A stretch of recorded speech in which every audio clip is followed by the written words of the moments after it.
Hello and welcome back to our Bannerlord playthrough, and if you missed the previous episode then you won't know that we declared ourselves an outlaw against the entirety of Calradia, and now everyone is basically at war against us and they all want to murder us in a very grievous manner. Anyway, as you can see, we still have all of our companions available here, and what I'm actually going to be doing, thanks to those of you in the comments that mentioned this by the way, I'm going to be going back to Sibir, if I can actually survive on the way there, and I'm going to be placing a companion inside the town, because apparently what I needed to do when I actually took over the town and the streets and all that stuff, I needed to place a companion inside and then just leave them there, and as a result my profits, apparently, according to some of you, went up.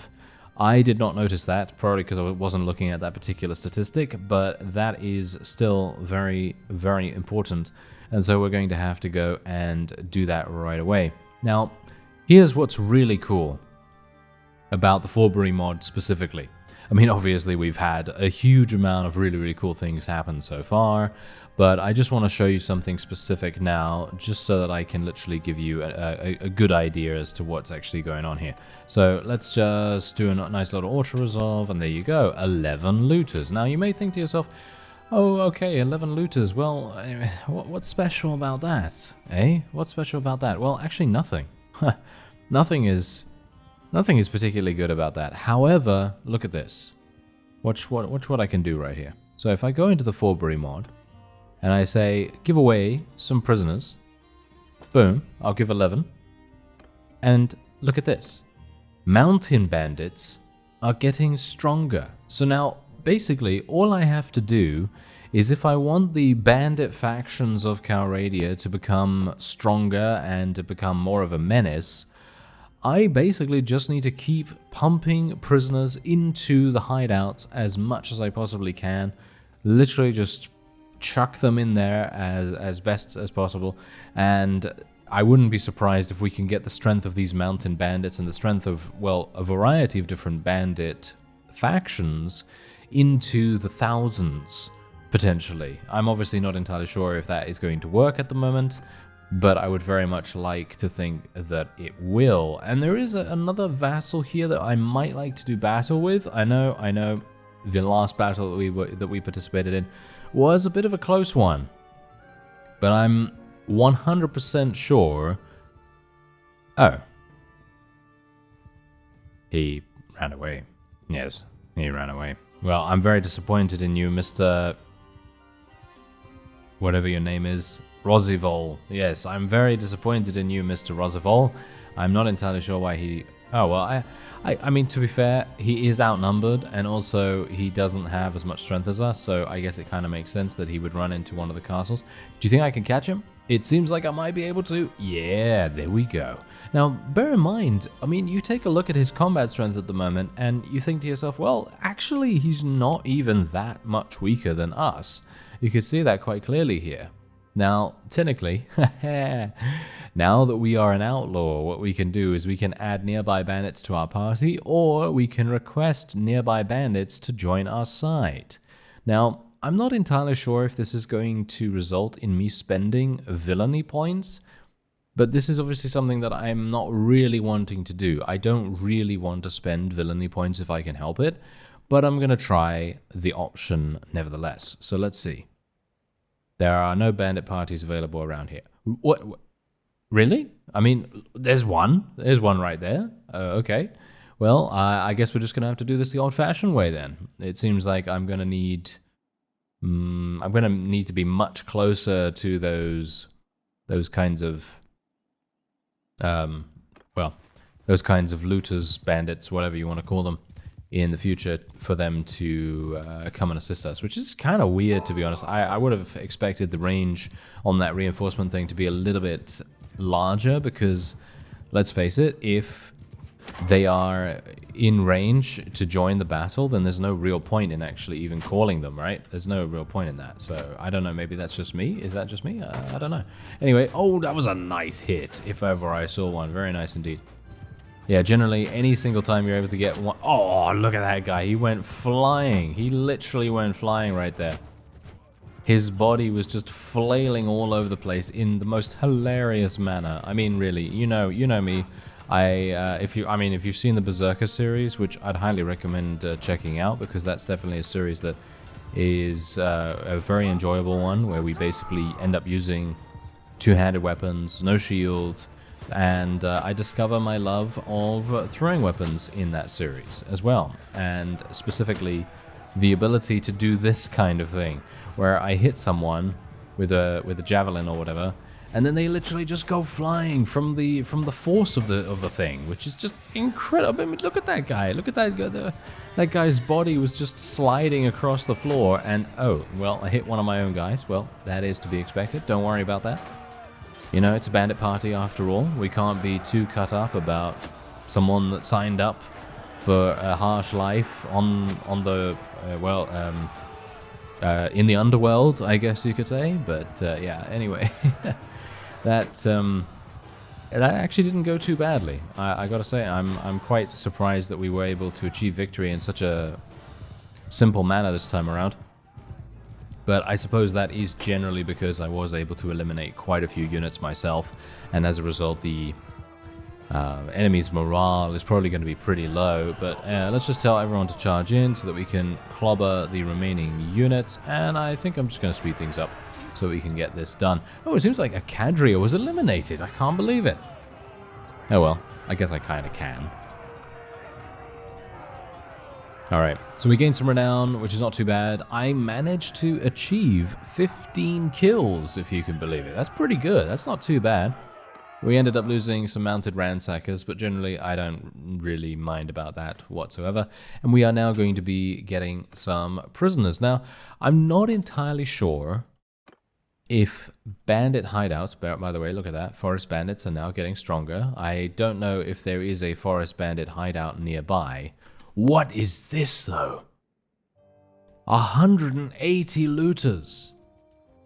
That's insanity right there. Oh my, okay, that is very, very impressive. Okay, there's a Sea Raider hideout. Okay, so what we're going to do is, as I was about to say, I'm not entirely sure if I'm able to, shall we say, place regular units in here, and how much strength am I going to give for giving a Vassal to the hideout? How much strength am I going to get for the Sea Raiders? Let's have a look. Noble prisoners are not accepted. Okay, well, what about these guys then? There we go. Okay, what? They are you... Okay, well, apparently they are serious, but I was about to say that I am sorely disappointed by the 44 combat strength that we've gained. And I probably could have made a much better deal with villainy. I'm not entirely sure. Are they going to accept this? No, they don't accept that either. Okay, well, that's perfectly fine. Anyway, as I was about to say, 44 combat strength, in my opinion, is not really good enough for those prisoners. I would have been able to sell those prisoners for quite a lot of money, maybe about, I'm thinking maybe 5, maybe 6,000. So it very much depends on how you value the strength of a particular bandit faction. Because if you value that above money, then any kind of gain like that is going to be pretty good. So I guess it's not really that big a deal, but it is still a little bit disappointing. A little bit. Anyway, I'm going to get some more Sea Raider warriors here, and then we're going to move on. Alright. I'm going to go back to Omor real fast, because I would potentially like to sell my loot if I have some left over. I think I probably do. And let's just call some lads to get me in. There we are. And she needs weapons. What does she actually need? I don't really care, to be honest. Do I? Not really. Not really. Okay, yeah. So let's just go in here. Okay, so we have one available upgrade. Let's increase our smuggling a little bit. And yes, indeed, as you can see, we don't have the... you need to... Yes, as you see, you need to leave a companion in this town to manage the territory. Okay, so yeah. Thanks for clarifying on that as well, because I was a little bit confused as to how that would actually work. So it's good to know that we now have an idea as to how that is going to actually, you know, change things. Okay, so what we're going to do is I'm just going to go and I'm going to sell this guy. Gonna ransom the prisoners. Oh yeah, by the way, someone said that revealing my good fortune is really good, apparently. So I'm thinking I might try it. And I'm gonna try it. Okay, never mind. Okay, it gave me some absolutely awful gear. But you said that sometimes it can give you some really, really good items. And I'm very much gonna look forward to that when that happens. If that happens for me. Specifically. Anyway, we're just going to upgrade some of our units here while we have the opportunity to do so. And then we're going to be selling all of this stuff for 29,000. Yes, thank you very much. Give me that. Okay. So, Iria is the owner of the smithy in Omor. Obviously, I am unable to own any businesses now because, of course, we are at war against pretty much everyone, which is, of course, to be expected. I mean, you're not able to own businesses in hostile towns, so you have to bear that in mind. You know, you have to do things through the Forbury menu, and in my opinion, that actually just increases the value of roguery skill, and it generally just increases absolutely every single bit of atmosphere and immersion you're going to be receiving from the Forbury mod. And oh, look at that, there is an option down here called Stop Being an Outlaw. So if we want to, then we can actually stop being an outlaw. Apparently, I'm not sure how that's going to work, but it would probably require me to spend villainy points or something like that. But yeah, I think it's kind of nice that they give you the opportunity to stop being an outlaw, because generally I think it's a nice idea to give the player as much choice as possible. So if at some point you get tired of being at war against everyone, then you obviously have the choice, which is nice. Just gonna get off my mount real fast. Oh no. Oh, why am I so terrible? Oh, nice. Okay, next shot. Oh, I don't know why you're trying to block, sir. Trying to block? Probably the worst idea you could have against thrown weapons. Anyway, there we are. Not too bad. And basically, I'm just doing this for villainy points at the moment. Just some really, really, really quick villainy points. I'm actually going to see what this does. Are you sure you want to end your outlaw life? Without your support, the bandit factions will lose their strength. No. I don't want to end it. No, thank you. I think that's actually super, super nice. So we're going to see what happens now. So can I scheme a scandal? I can, but I need at least 10 in villainy, and I only have 4. Well, obviously. You already have a partnership in this town, so gang trial is useless, but the others are all good. What's this? Oh, that's cool. Okay, I had no idea that you could even do that, but apparently if I go to Argeron and meet my contact in the tavern, I'm going to be able to participate in a robbery. Okay. Ooh, that might be something for us to do. But I'm just going to do some of these things first. We're going to have to be a little bit careful about these. What's this? Go to my camp? You are in your camp near the village. From here, you can scheme your sabotage. What do you plan to do? So basically, oh my, this mod is absolutely amazing. The amount of expansive activities that you can do, dependent on your current status, whether you're an outlaw or whether you're flying under the radar or whatever it may be, it's just ludicrous the amount of stuff that you can actually do. Okay, so food stock shortage, or shall we say food stock, sabotage, sap the well, poison the water. Well, it says not really here, so I assume that's not implemented yet, or I'm not fulfilling some kind of criteria. Or we can send some raiders to the village as well. At the moment, I think I would just like to give the villagers a lesson, I guess. What do you mean? Abandon the Forbury mission? Wait a minute.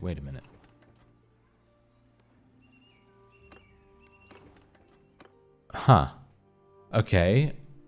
I'm not entirely sure what actually just happened there, because... Huh. Okay, I probably should have just selected the other option to begin with, to be honest. That probably would have made more sense, but oh well. Okay, so we are just going to follow this caravan. I'm actually unsure whether this is even worth it, because we are theoretically destroying a bandit party for the sake of, well, I mean, the caravan is obviously going to be destroyed anyway, because that is part of the quest, but yeah, I actually don't know. Where's the... Okay, is he being attacked by that 180 stack of looters? Should I just attack the caravan? I'm kind of thinking to myself, should I just attack the caravan? I mean, technically it doesn't give you a quest, right? It just gives you this. I mean, obviously these are just old quests, but generally it doesn't give you a quest when you do a Forbury mod. Okay, you know what?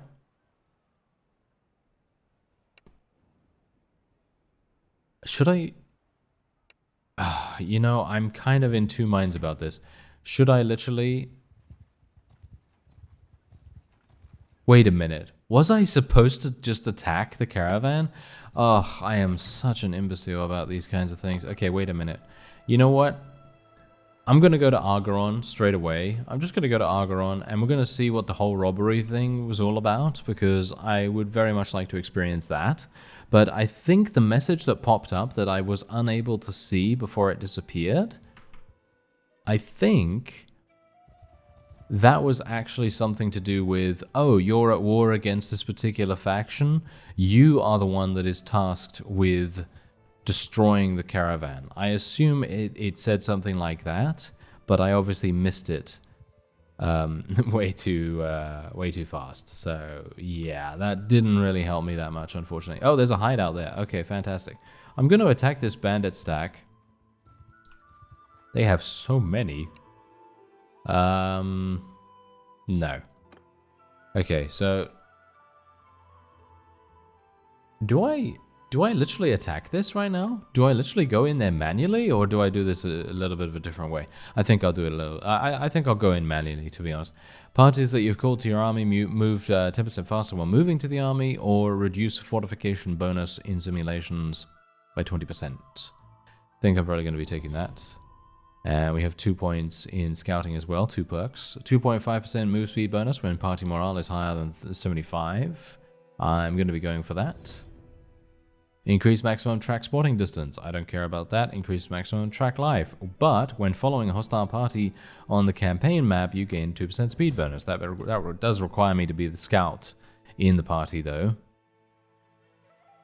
You cause 20% more battle morale penalty with ranged kills while mounted. That's actually really, really good. I'm going to take that. And now we also have the opportunity to spend 2 attribute points and 2 focus points. So what are we actually going to be speccing into? Well, I'm probably going to be speccing into riding skill, because let's face it, I'm using riding quite a bit at this point. And while it's maybe not my favorite skill to level up, because I personally think that most of the perks are... I'm not going to say useless, but I'm going to say that they are a little lackluster for what I'd like to see. But yeah, that's a discussion for another time. Anyway, let's have a look and see what we can do against these looters. There's 183 of these guys. They really don't mess around. But if I can win this, and if we can take a number of them prisoner, I will have a very, very nice present for the nearby hideout, which is exactly what I wanted to do. But it feels... I'm not sure whether I'm like what am I trying to say here? I'm not sure if I'm fighting against my own interest. You know what I mean? Because here's the thing: we want the bandits to be as strong as possible, right? But here's the thing: how do I get prisoners? I mean, I guess I can get prisoners by fighting vassals, right? Wow, 2,252. That is the headshot that I literally just got. 2,252. That is quite some damage, if ever I saw it. That is pretty amazing. Okay, don't die now. They may be just looters, but they can still deal some pretty good damage.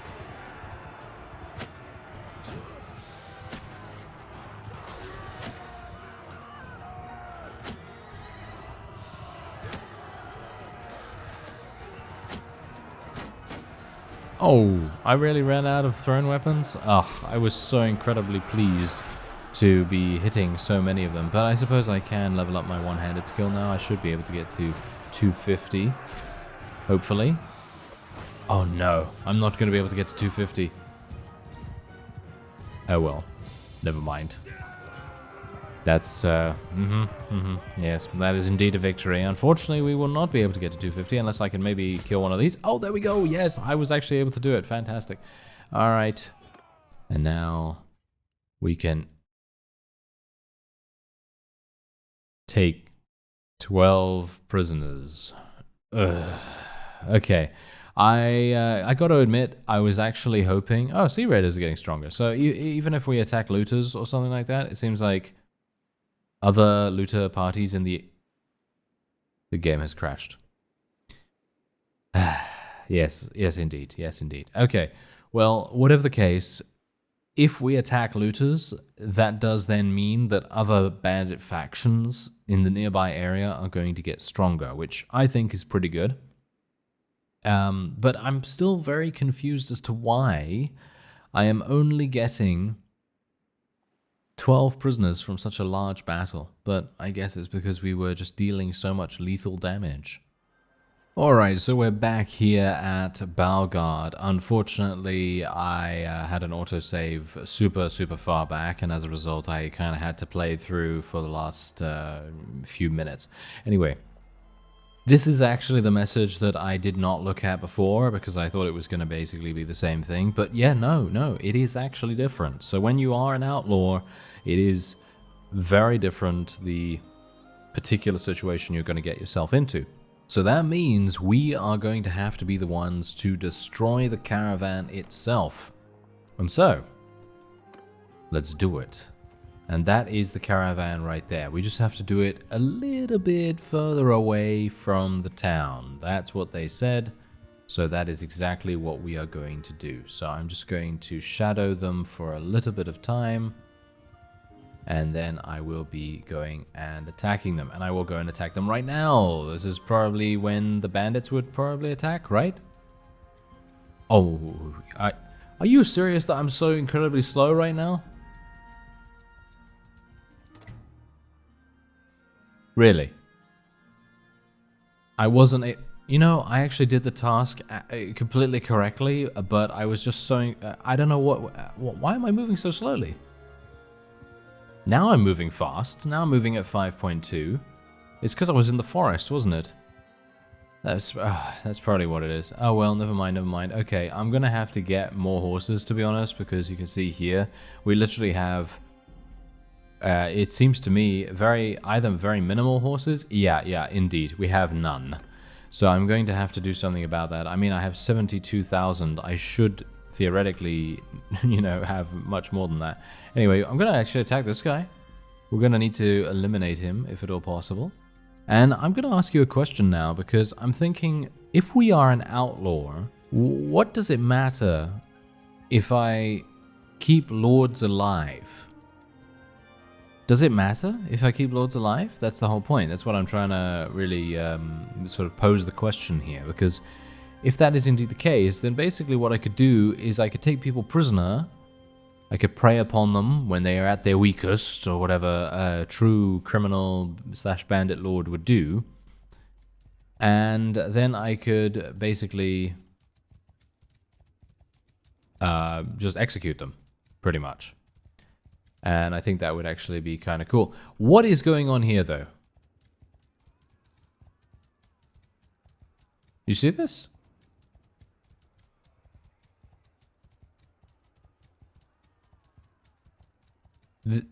I mean, what is actually going on here? As soon as I click on him, it refuses to interact. Okay, yeah, some bug, right? Okay, yeah, I have no idea what's going on with that, but you could see here, I was literally just mirroring him for some reason. I don't know why I was doing that. That is weird. Very weird. Anyway, we're going to leave Zandina here in the settlement.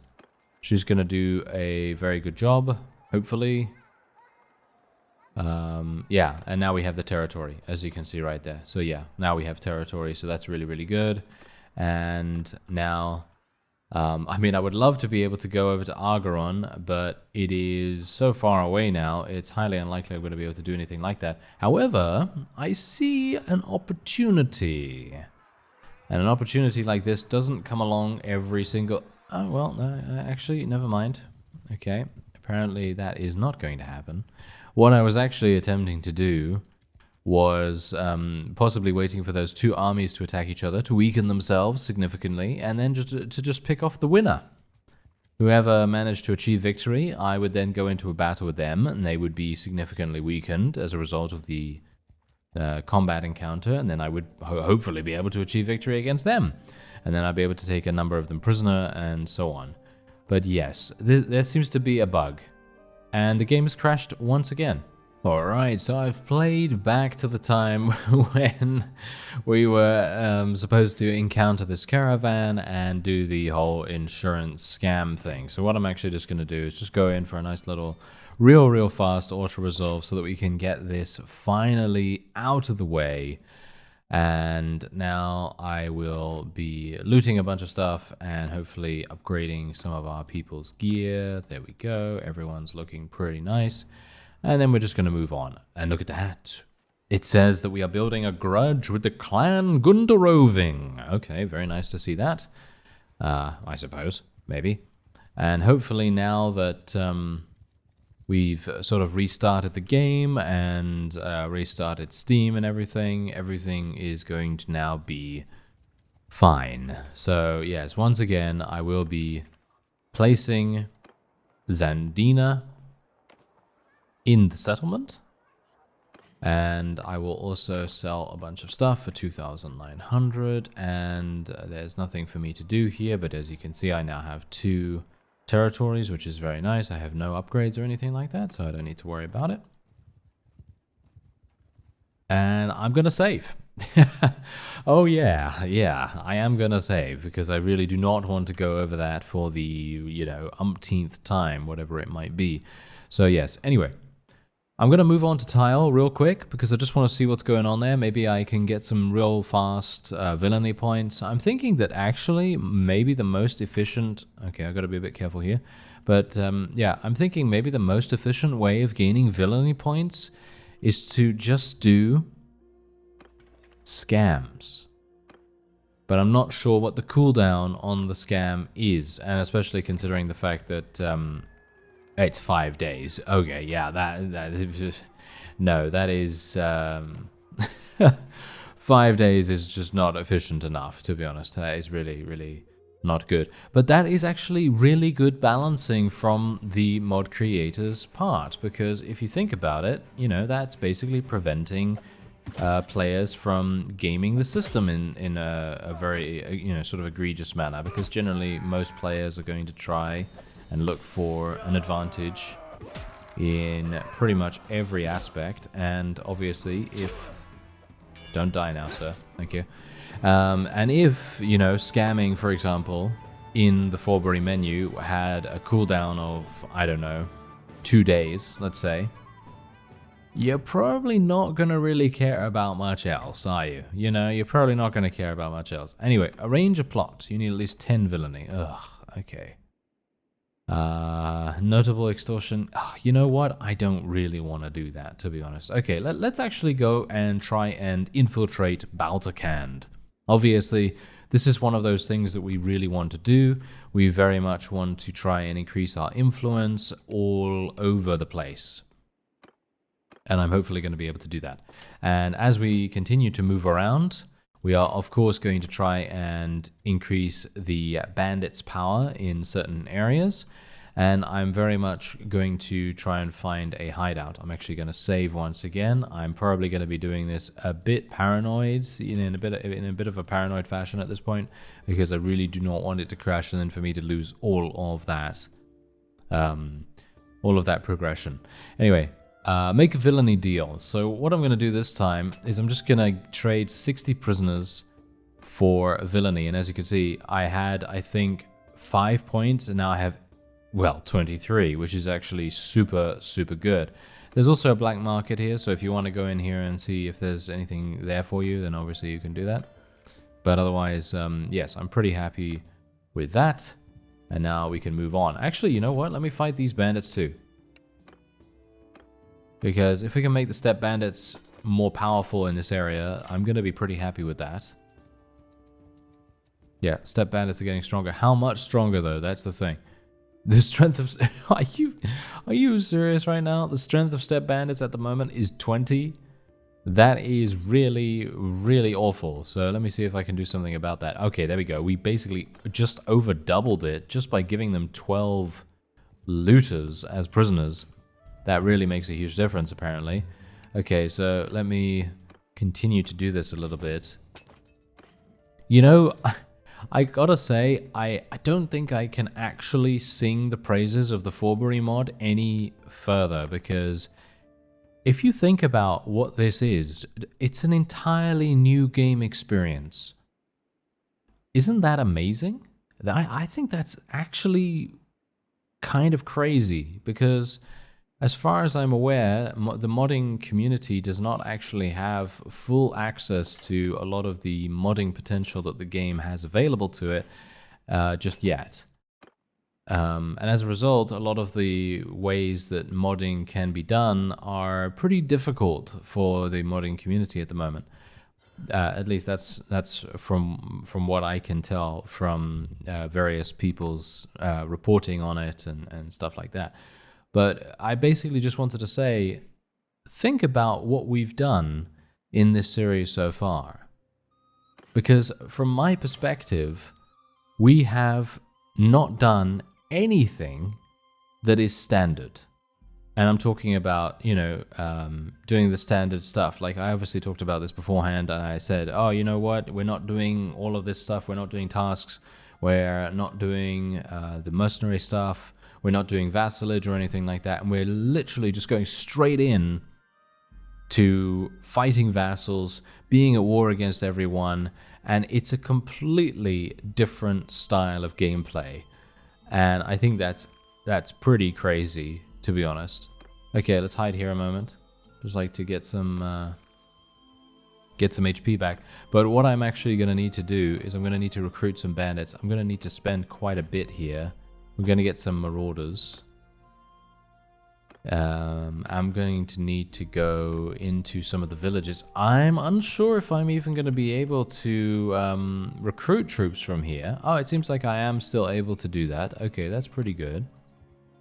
But, yeah. Yeah, so as I say, it just completely turns everything on its head in a good way.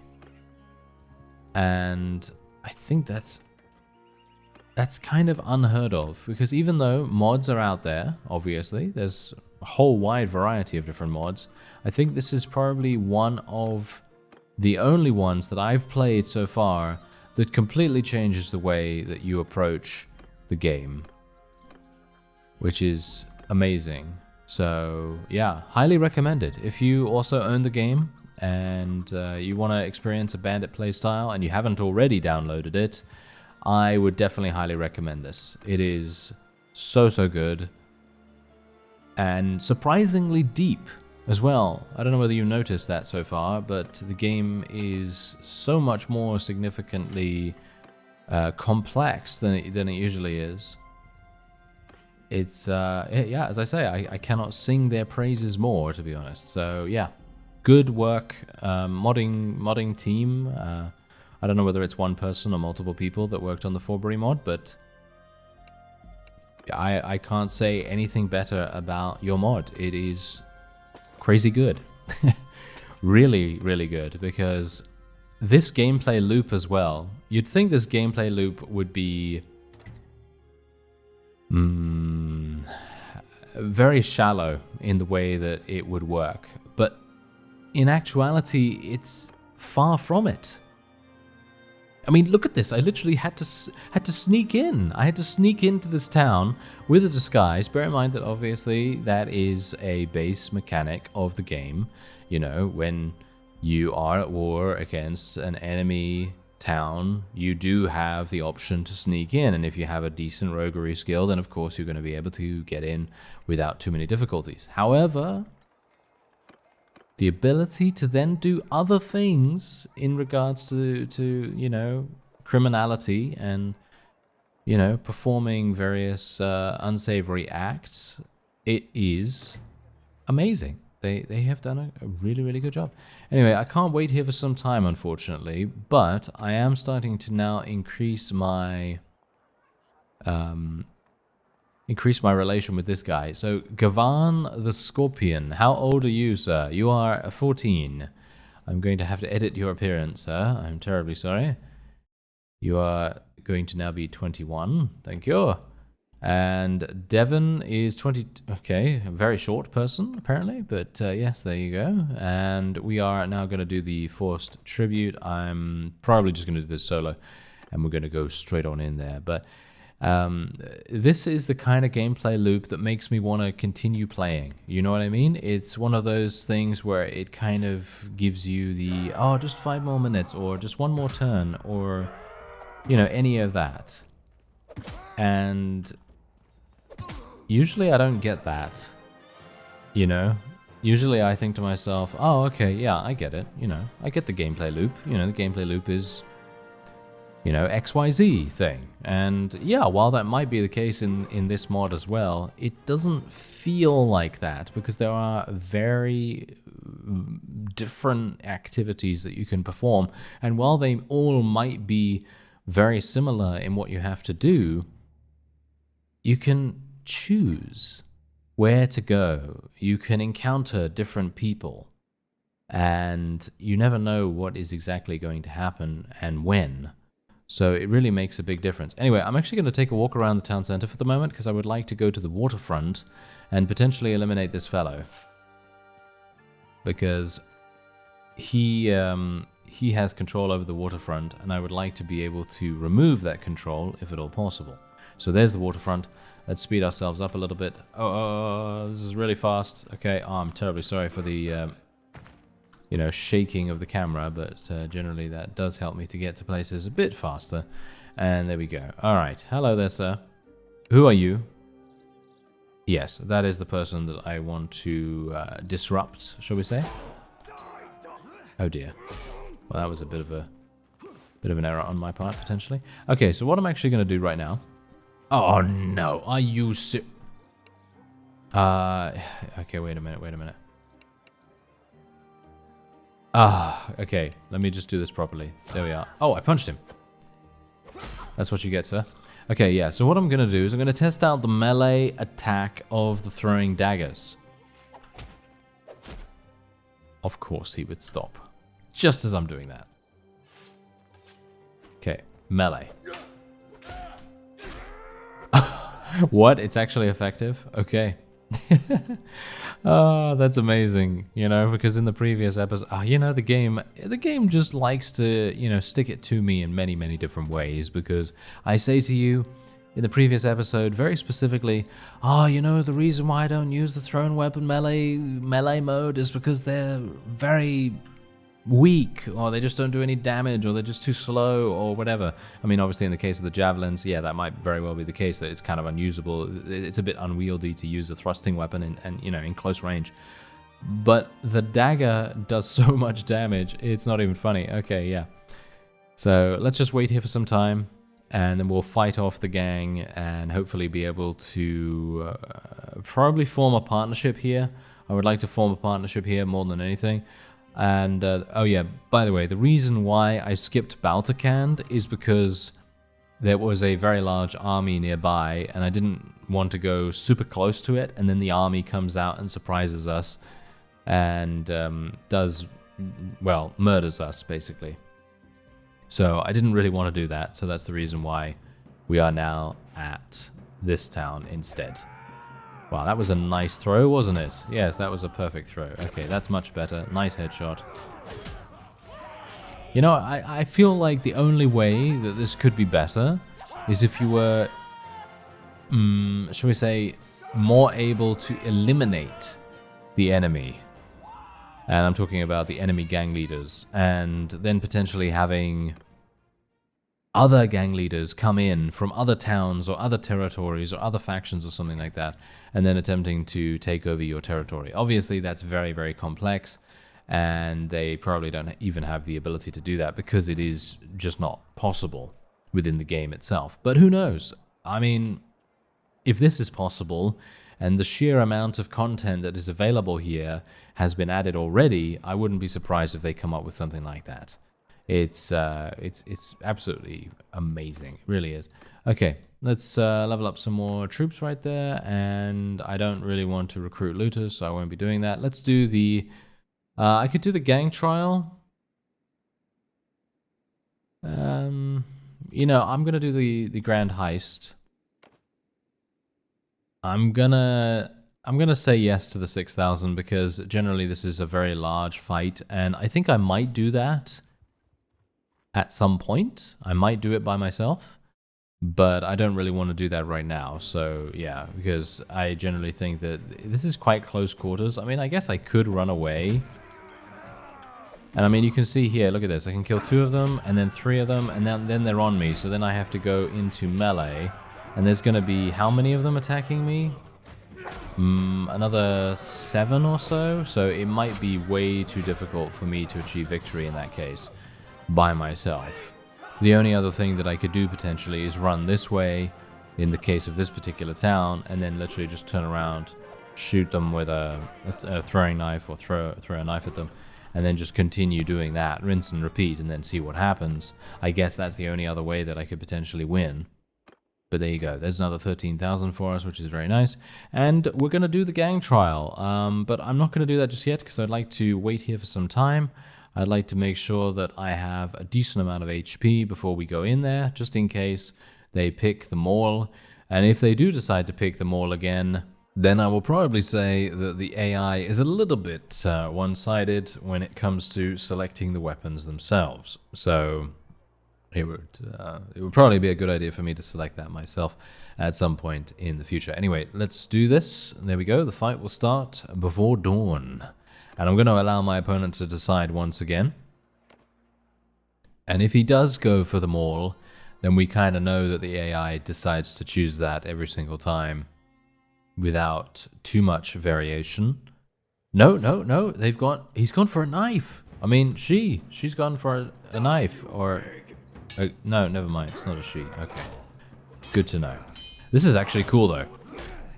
Oh, so much damage.